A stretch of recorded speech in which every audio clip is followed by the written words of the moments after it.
next to him is our local Dr. Bob Dickson. He's a family practitioner in the northwest of town. And both of them are here to educate us, and so we know the facts and the state of the art, so-called, around water fluoridation. That's awesome. Thank you so much. So I'm going to be asking Dr. Bob and Dr. Paul about water fluoridation, because this is new to me. But it looks like it's something that's being discussed to be introduced here in the city of Calgary, and I don't know if that will be put on the other cities as well. But before I ask my questions, tell us a little bit about water fluoridation and what is it? Well, water fluoridation is the deliberate addition of the chemical fluoride to the drinking water, ostensibly to protect the teeth. But it also causes health problems, and that's why the doctor and I are very concerned. They're very serious health problems. But the government seems determined to refluoridate Calgary. In 2011, you stopped fluoridating, and that, to me, was our biggest victory.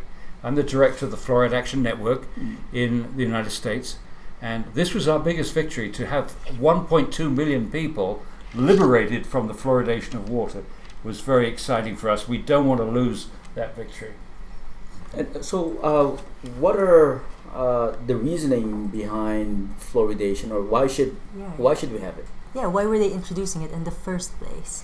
Well, they introduced it back in the 1940s, and the reason was ostensibly, as Paul said, to protect teeth. And it was actually, it's a long story that we won't get into now, but it was mainly from industry byproducts, and it was industries such as the aluminum industry and the fertilizer industries that were polluting a lot, and they were very harmful to plants and animals and to people that worked in those factories as well. And so they needed a way to kind of whitewash the fluoride waste that was coming out of those plants. And so they came up with this scheme, literally, to make it look like fluoride was good for kids' teeth.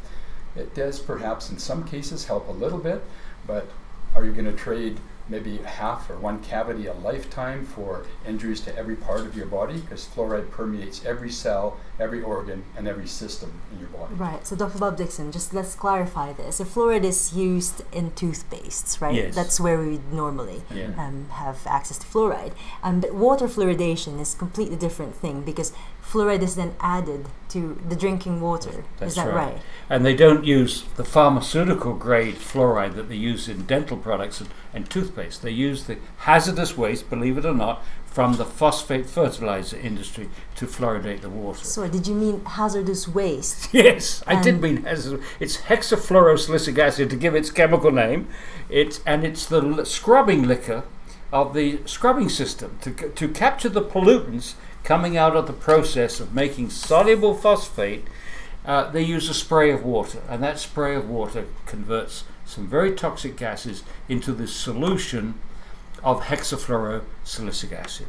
And that's what the city wants, or some of the people in the city wants to add into our otherwise clean water supply. Yeah, I don't know what's I don't know why we need to change what's working right now in the city. Our rivers do have a little bit of fluoride in the form of calcium fluoride. It's in virtually all the rock and a lot of the waters around the world, but it's at a very low level, which is really quite safe if it stays at that very low level. Right. But even if that natural calcium fluoride comes to a higher level, like in places like India or China, it's very, very damaging to people. Cripples them with fluorosed skeletons, so skeletal fluorosis, joints and bones and brains and teeth are all destroyed by these high levels of natural fluoride. But if we forget for a moment, Abel, and if we forget for a moment whether it works or whether it's dangerous, this is the only time that we've added a chemical to the water supply to treat people. We add other chemicals to the water to make it safe to drink.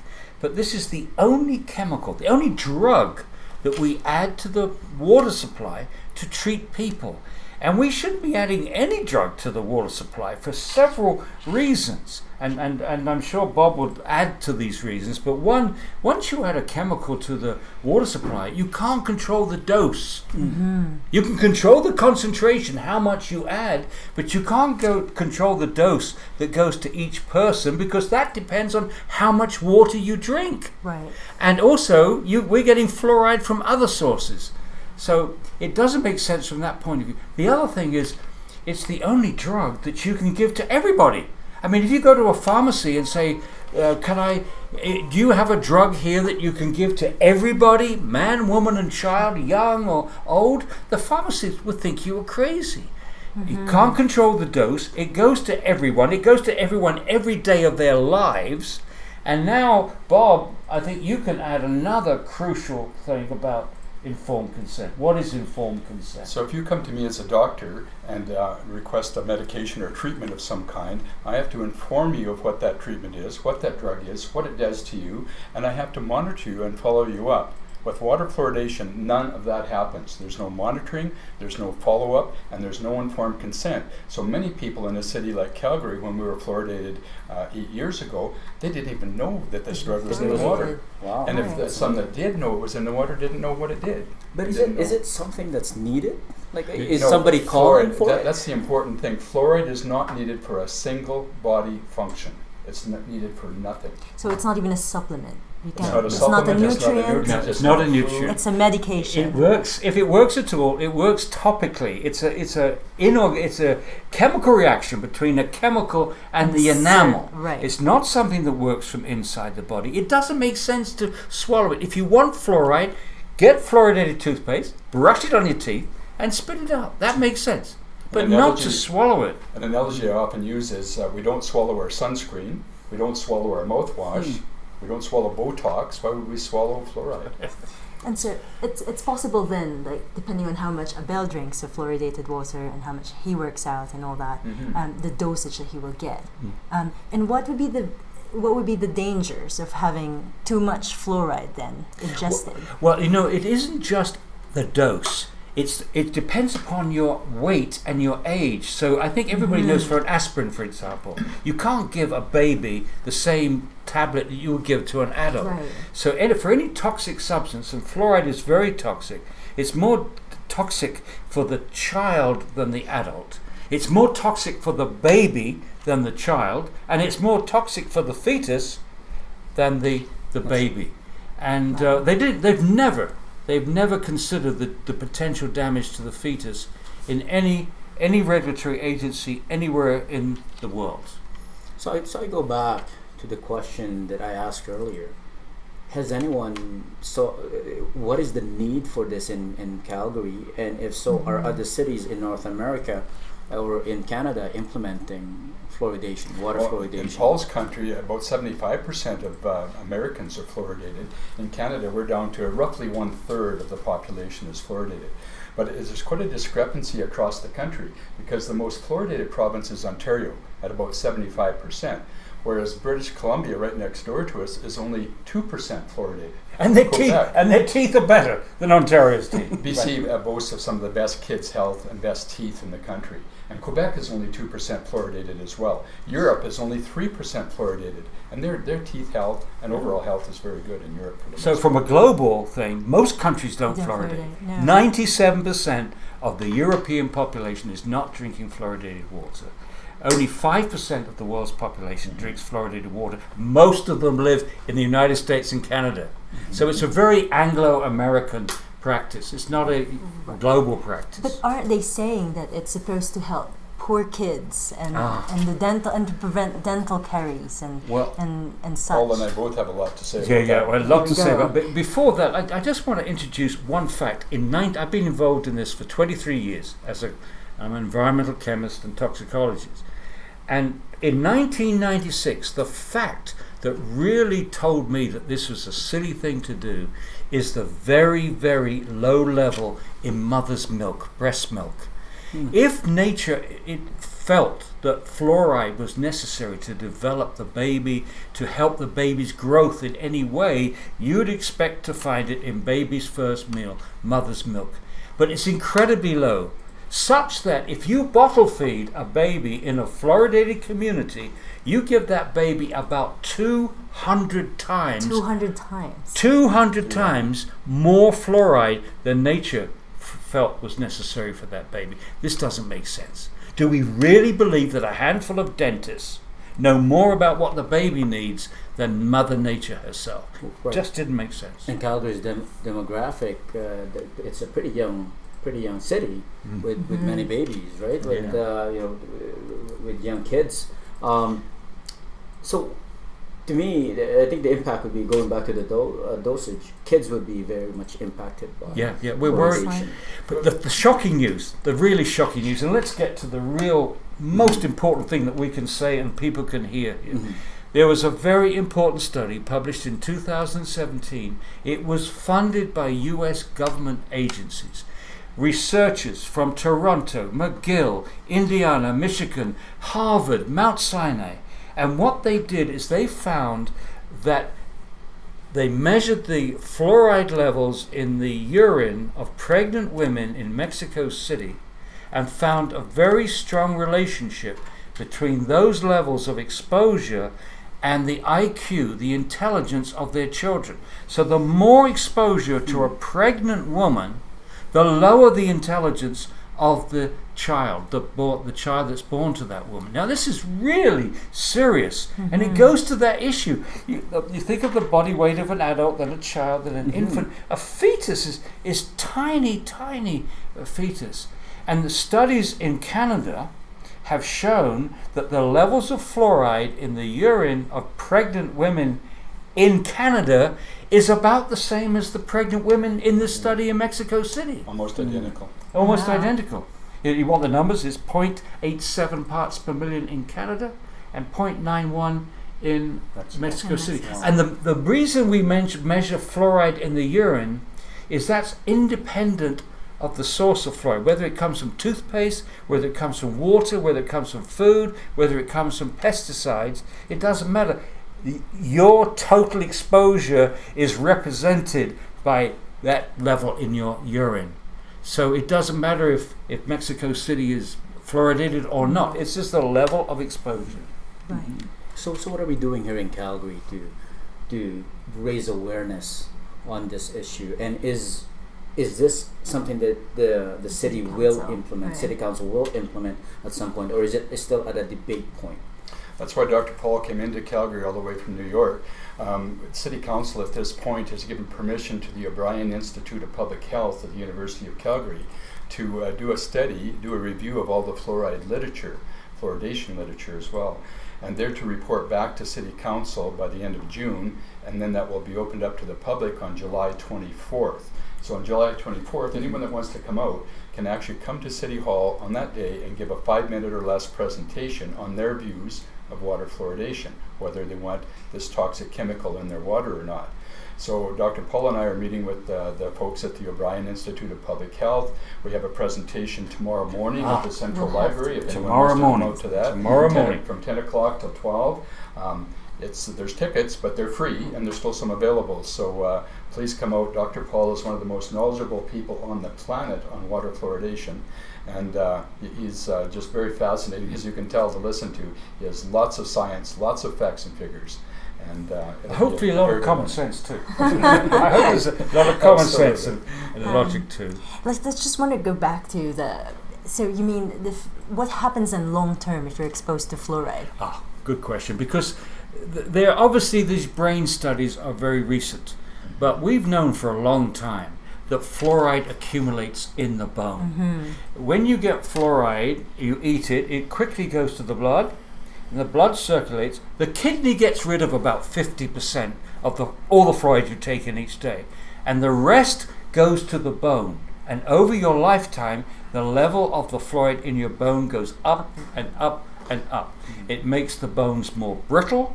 There's a concern about increase in hip fractures in the elderly, but the first symptoms of poisoning of the bone, and we know this because there are areas in India and China with right. very high natural levels, and there you find people crippled by fluoride. It's called skeletal fluorosis. Wow. But the first symptoms, this is the key, the first symptoms are just like arthritis. The first symptoms of fluoride's accumulation in the bone is stiffness and pain in the joints, and then pain in the bones. Well, those are exactly the same symptoms, right, of arthritis? Yeah, and the first sign, of course, is mottling of kids' teeth. Yeah. Is fluorosis, which is huge.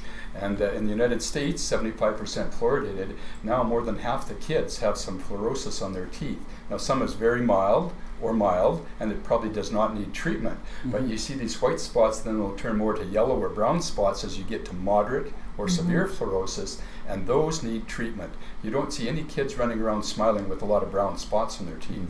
And dentists downtown in Calgary here have told me that they've had patients that grew up during the 20 years that we were fluoridated here in Calgary, and it cost up to 10 or 15, even as high as $70,000 for one patient to repair all their moderate fluorosis that damaged to their teeth. You know, when I gave a talk on this in my class where I taught at St. Lawrence University, one of the students came up afterwards, a young woman, she was about 17, and she says, I have dental fluorosis. And she showed me her teeth, and she said, my parents cannot afford the $7,000 it would take to treat this, and I can't afford that. She says, when I go out on a date, I don't smile, and I don't talk much, because I am frightened that when this prospective boyfriend sees my teeth, he will assume that I'm a slob, that I don't look after myself. We have 8.6% of American teenagers have mild dental fluorosis. That's up to 50%. 50% of the surface has this condition. Crazy. Right. And it's interesting because I think, don't they say that this is the water fluoridation is supposed to help the poorest, the kids, because well, they can't afford dental care. No, and they can't afford dental care, number one. But the last thing that you want to do to a child from a low-income family is to lower their intelligence, lower their IQ. They've got enough problems struggling out of poverty, getting a job, getting a career. To depress their chances is criminal. It really is criminal. And to say you're doing it for poor children is sick. It's sick. It's going to hurt poor children. I think poor children don't even have a clue what fluoride is, and that their governments are capable of introducing this substance to them without consulting. Sometimes the governments work with plebiscites. They have plebiscites for the citizens, and the citizens vote without having a lot of knowledge about this subject. Calgary's had 6 plebiscites. Six plebiscites since the 1950s. The first 4 plebiscites defeated fluoridation in the 1950s, 60s, and 70s. And then there was a large infusion of money from the Alberta Health Services and from the Calgary Health Region, and they actually overturned that. And so in 1989, that plebiscite actually passed fluoridation by 53 to 47%, so it was fairly close.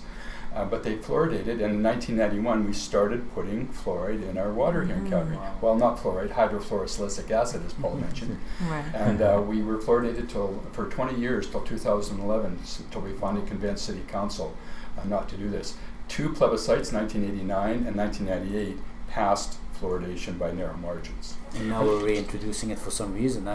The trouble, you know, the people that are doing this are well-intentioned. They really believe, the dentists and the dental organization, they really believe in fluoridation. The trouble is they are not reading the literature. If anything, they're only reading the literature on teeth. They're not reading these brain studies that I'm talking about. Thyroid studies, so bone studies. Unfortunately, as far as medicine is concerned, as far as public health is concerned, there's a chain of command. And in the middle, you have people that obey, it's policy. Fluoridation is policy. You can't get people in the middle of a bureaucracy to challenge policy without losing a job. Your job is to carry out policy, not to challenge it. And unfortunately, all the councils throughout Canada, who do they listen to? The medical officers of health. And dental officers of health. And they are obliged. If they were to speak out against fluoridation, I'm sad to say this, they'd lose their job. I would love one of them to resign and say, I'm not going to obey orders because it's dangerous.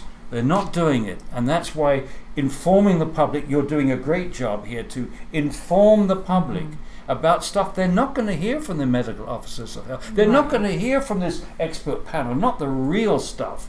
Right. I'm sad. It's a sad situation. It is sad because I think science itself, it shouldn't be static, isn't it? Like we should always be critiquing. Absolutely. Whatever the so-called experts are saying, and they can be proven wrongly. That's right. Yeah. So- You know, you can tell something about the two sides by their behavior. Now, Bob and I will debate anybody, any of the people. We'll debate them on television. We'll debate them in public. They won't debate. I wrote a book, published in 2010 with Dr. James Beck, who's one of Bob's teachers. It's been out for 9 years, but there's never been a written response to that book. Interesting. So we've got to get this news to the public. They're not being told. completely agree. In your paper, when I got off the airplane a couple of days ago, there's an article in the paper. You know how they describe Bob and I as termites. Termites. Wait, I don't want to mention their names because I don't want to give them any publicity. I don't want to tell people they're giving a talk. They're termites who crawl out of the, and their job is to scaremonger. Well, what's scary is what fluoride can do, and what's doubly scary is the government is not telling the public people what it can do. That is really scary. It is very scary indeed. And so, like, what do you think should be done now? And what are the things that we could The public people can do. So yeah. on June 24th, we have this open July debate. 24th. July 24th. We have this open debate in the council. But between now and then, how can we, or what can the public do want to get informed? They can Tomorrow? go to our Safe Water Calgary Facebook site, Safe Water Calgary FB, and there's petitions to sign on there. There's links to give you all the addresses, the emails for the city councillors, so email your city councillors. And come out to our event tomorrow to learn more about it. Get active with it. Come out on July 24th, give that 5-minute presentation, or it can just be 1 minute. Yeah. You can just go up and say, city councillors, this is a poison, it's a toxin, we don't want it in our water. Yeah. So that's all people have to do is just become a little bit active and let their city councillors know. Keep it That's simple. right. I don't give you my consent. I don't want you to force that on me. I don't care if it's Right. good, it works or not. I don't want you, the government, to tell me what medicine I take into my body. And Right. that goes to a plebiscite as well. Like, Abel, if we have another plebiscite, which some of the councillors are pushing for in 2021 when we have the next civic elections, I have no right to be voting to medicate you or your kids. And you have no right to be voting to medicate me neither. No. So plebiscites do not work for a medical issue. There's no No, For a question about democratic that. country. And just one other point I'd like to add too, if you came to me as a doctor and I gave you 100 pills and I said, Abel, go home and take one of them, throw the other 99 in the Bow River. Right. That's an Because interesting. that's what happens with water fluoridation, Right. right, Trina? Right. Yeah. So the question then is, municipal water is used not just for drinking. No. And we bathe in it. We water our lawns with it. Wash your cars. Exactly. And so, how effective is that then to No. deliver medicine? It's it's or- very inefficient. And as far as I've told you, even the other side admits that the main benefit is topical. Right. Well, here's an experiment, folks. Go get a glass of water, drink it, and see how much of that water actually touches your teeth. You do it, it hits your tongue, the palate, and the back of the front teeth, and then it's down your gullet. So you get very little topical exposure from drinking water. And then, what happens to the rest of the water that we flush our toilets with, the shower? Where does it go Just then? like the pill analogy there, 99% of it goes back into the Bow River, into our water systems unchecked. Whereas, as Paul mentioned before, it has to be by strict law scrubbed out of the fertilizer stacks because they can't put it in the air, they can't put it in the oceans, the rivers, lakes, or streams. They can't dispose of it anywhere except in a toxic waste disposal facility or in our bodies, 1%. The other 99% goes back into the environment unchecked. Unchecked. The little critters, I see It little fish swimming doesn't- down the Bow River with Yeah. signs saying, no more fluoride. It's incredible, isn't it? You can't put it into the sea where you get enormous dilution, but you can put it through your body and then put it into the local stream. Well, that's a very I think- sneaky I think way to It's dilute. sneaky, yeah. I think there's so much more that the public needs to know. Last question, doctors, and I'd love to get your insights on this. Now, this to me is a very important topic. How concerned should we, as the public, how concerned should we be? I think you should be concerned about democracy. I think democracy is being threatened here. I think you should be concerned about government policy. There's a wedge has been driven between honest science and public health policy.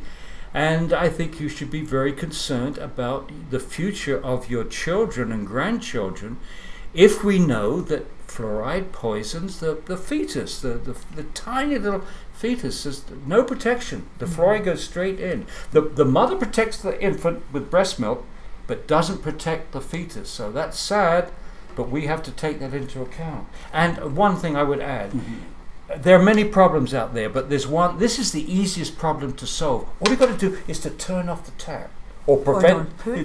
Just turn off the tap. And in case of Calgary, you turned off the tap. You turned off the tap. So all we have to do now is say no, thank you. No more fluoride. So that's all we had to say. Yeah. But you need the political will, and to get that political will, you need lots of people. Awesome. Lots of people. As a family doctor, the very first thing I'm going to say is do no harm. I don't want to harm any of my patients. This is harming patients. So I don't want to harm you, and you folks have to speak up and say you don't want to be harmed.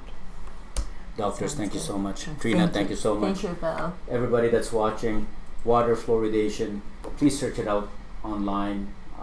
We will put the link of Dr. Bob's group, Safe Water Calgary. That will be on the link on this on this video, on this episode. Search it out, ask questions, educate yourself, and for me, sign a petition. For me, I'm very concerned. So thank you so much for raising this concern, because not all of us know what's going on in the city, and it's we're blessed to have individuals who do bring out things that are that we should be concerned about. Right, and the last but not least, are you paid by anybody to come here? Or? Well, actually, I got a free sandwich once in Lethbridge 6 years ago. Did it have cheese? Dr. Paul comes on his own expense account, and we put him up here. And so I get a small stipend from the Fluoride Action Network, but for many years, all my work is pro bono. I've gone all over the world. So I'm not in this to make money. I think people probably realize this. I'm here because I care about what happens to our kids. Like we should all be doing. And we care for our audience. Thank you for tuning in to FCM Live. I'm probably going to invite these two gentlemen again to talk about this and raise more awareness. So stay tuned. We have more episodes coming in the next few minutes here. Thank you so much. Have a good night. Thank you. Thanks, Abel. That was great. Thank you.